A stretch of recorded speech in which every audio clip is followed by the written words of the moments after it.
Hi, this is Nadia from LifterLMS. In this video, I'll discuss about LifterLMS clone feature.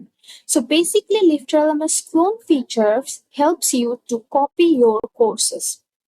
So if you visit your WordPress dashboard and courses, on every course you will see we have an option clone. So you can see here is the clone option.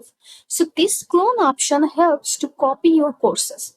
For example, I have LifterLMS Quick Start course, and now if I click on clone, it will provide me a copy version of LifterLMS Quick Start course, and it's saved as a draft. So now I have two LifterLMS Quick Start course. One is my main course, and another one is the copy version that I have created with the clone feature. So this one is the main one, and this one is the copy versions. The content, assignment, lessons, and everything are same on these two courses, and these two courses are now different courses. So if I modify anything in this LifterLMS Quick Start main course, it will not affect my copy version because these are now two different courses. So I can modify this separately.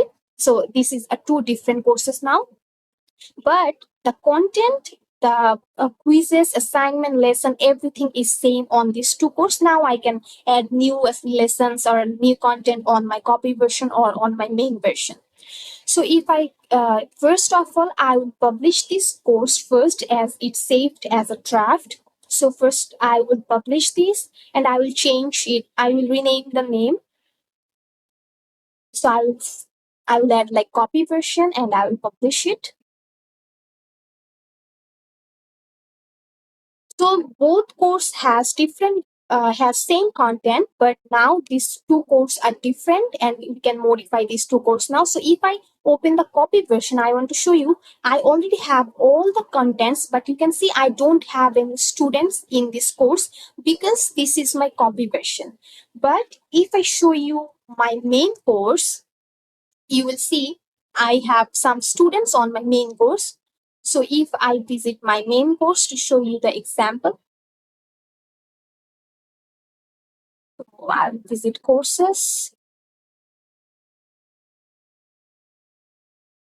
Here is the main course. If I click on edit, you will see both course has same content, but my main course has some enrolled student. You can see I have two students who are enrolled in my main course, but if I visit my copy version, there is no enrolled student. So when you clone your courses, the content will be absolutely same, but the student will not be available on the copy version. So I hope this video will be helpful for you. Thanks for watching.